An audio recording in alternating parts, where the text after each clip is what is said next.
Hello, everybody. I'm a practicing therapist and a doctoral student of psychology. Today, I actually want to talk about when an avoidant blocks you without warning, why this occurs. This was requested. And so we're going to break it up into two parts. We're going to talk about why and then what to do.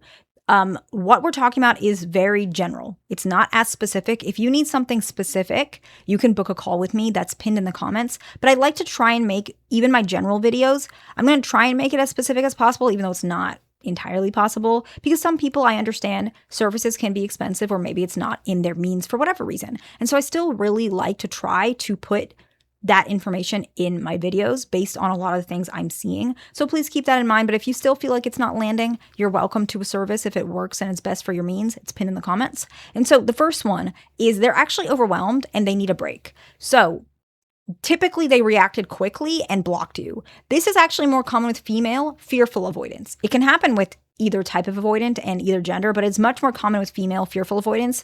A lot of the cases I've had where this was the case, it's a female fearful avoidant and she comes back. Like, it's true.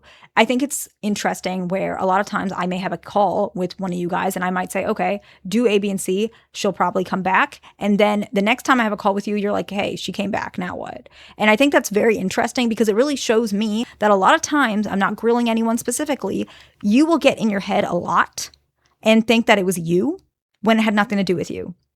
And that's why I highlighted that example. It happens very frequently. I'm not saying you need to take her back or him back, but I am telling you that happens a lot. Like, I don't know, almost every case I've had, they come back. But anyways, they're overwhelmed. And so the overwhelmingness doesn't have to do with you. It can do with the fact that they're feeling a lot of emotions for you and they really care about you. They really like you. The relationship is getting in a good direction. This is going to sound really backwards, but with a lot of avoidance, a relationship going in a good direction means more responsibility, more communication, and they're not used to a lot of communication, more compromise, more expectations. And then if it's a fearful avoidant, more potential to get hurt.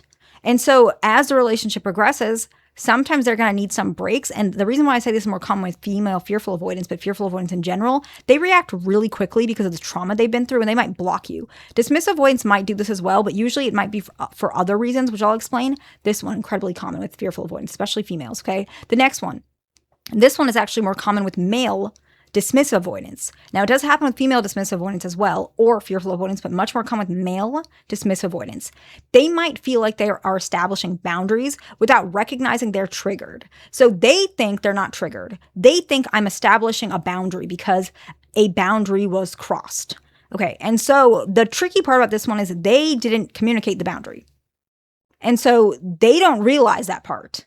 And they don't realize that their boundary only shows up when they're triggered. And so it's not an actual boundary, it's a trigger, right? You can still put a boundary on it, but a boundary is typically a decision that you make based on A, B, and C, whatever it is. This is a knee-jerk reaction. So typically we call that more a trigger, and they are mixing it up. And so what they do is they're trying to establish a boundary based on that trigger without realizing that that trigger is not how they genuinely feel. It's their attachment issues, which is why when that trigger is gone, they come back. Right? But they don't realize it. And so they're trying to establish boundaries. Okay. And so with this one particularly, it is going to happen because a trigger occurred. That's why we're talking about a trigger. And that might be something you did, but I don't want you to go and blame yourself because, as I had mentioned, they didn't say anything. And so that's not really your job. You can figure it out if you want to, understand their triggers. That's completely fine. But I don't want you to fully take the blame because it is their job to communicate before doing something so reactive such as this. And so I do want you guys to keep that in mind because a lot of you guys will get into your head and blame yourself where it doesn't matter how, perfect and self-aware that you are. They also have to do the legwork as well. And so I do want you to keep that in mind, and you can help them, you can prompt them. And I love that for you guys. As a relationship, it's good to work together, but you can't do all the work. Okay. The next one is sometimes they want to bypass these difficult conversations. This one is more common with dismissive avoidance in general. Regardless of gender, sometimes there is a reason they're uncomfortable at something. They want to tell you, but that difficult conversation is very overwhelming. And what ends up happening is they don't have that high tolerance for conflict or emotional labor. And so what they actually do is they kind of decide that, okay, if I block this person, they will understand what I'm saying without words, which is not true, but they're thinking, okay, they think they're thinking logically. If I do this, I don't have to have that difficult conversation. I don't have to tolerate their conflict. And they think you're like this too. So they think you would prefer me if I block you because you also don't have to tolerate conflict and the emotional labor. So I'm doing us both a favor if I block you, because you will understand that explanation and you won't because you're not them. And so what ends up happening is they're trying to bypass a difficult conversation. They think they're doing right by you and by themselves. But later they realize, wait a second, I was triggered, which is why they tend to be very guilty when they do this one, very guilty. And they take longer to come back because of their guilt for this one. But they do come back. And usually when they come back, apologizing, can we get back together, etc. Okay. The next one is they feel guilty about something. So this is not guilty about blocking you. This is guilty about something they did. Maybe it's not even that bad. And instead of communicating with you or apologizing, they block you. This one, if they're guilty about something that's not the blocking part, it can be two ways. They can come back really quickly because they realize, okay, that wasn't right. Or they can take a long time because now they're guilty about two things, blocking you and the original reason they blocked you. Okay. The next one is they feel like the relationship is moving too fast and they have communicated it and that communication didn't land properly because you guys communicate differently.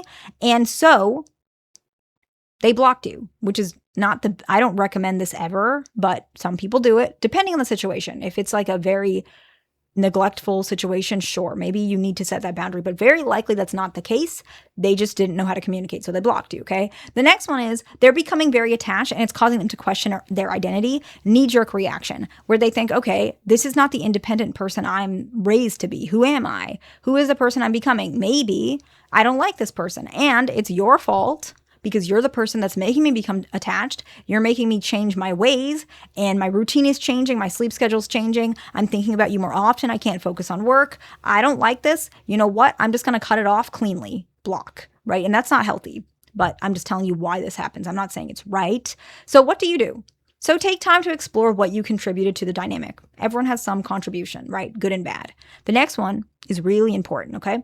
I want you to recognize the reason they did it as well instead of completely blaming yourself. That's actually why the main point of this video is dedicated to why they do it. Because I want you to understand it's not because there's something wrong with you. It doesn't mean they don't like you. It doesn't mean that you did something so terrible you deserve this mistreatment. That is not what it is. But a lot of you guys will spiral into that direction. So that's why I want you to listen to this. Recognize why they did it so that you get the blame off yourself. At the end of the day, your mental health is very important, more important than probably a lot of things that you guys don't even give credit for.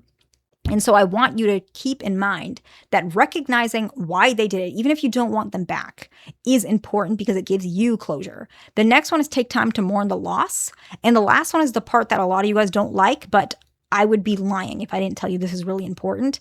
If needed, and if you want to, prepare for the different outcomes. Actually, in a lot of our sessions, we do this. Most of you guys who have had calls with me, you guys know I give you a couple options. Do this. Even if you have an email call with me, an email consult, I usually give you a pretty big list of what to do if this happens, what to do if that happens, etc. Different outcomes. And what you can do is you can do it yourself. You don't need me if that's not in your means. So prepare for different outcomes. I'm going to give you some examples, okay? If they come back and they apologize, what do you do then? If they come back but they don't apologize, what do you do then?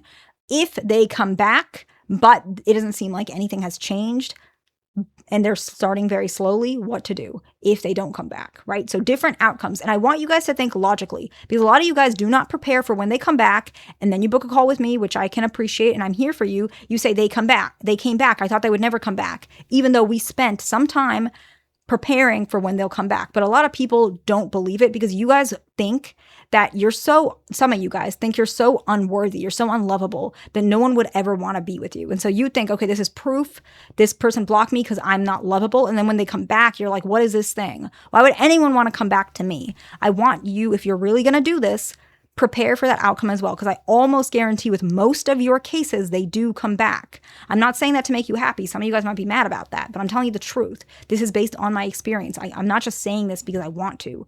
I've seen so many cases. Some of them are you guys, and they do come back. So please take some perspective, some time to prepare yourself because you can get frazzled. And if you like this person and you love this person, you want something with them, I want you to be prepared. And if you don't want something with them, I want you to have the boundary so that you guys don't get back into this and hurt each other even further. And so I hope this video is helpful to somebody. Please like, subscribe. I'll see you in the next one.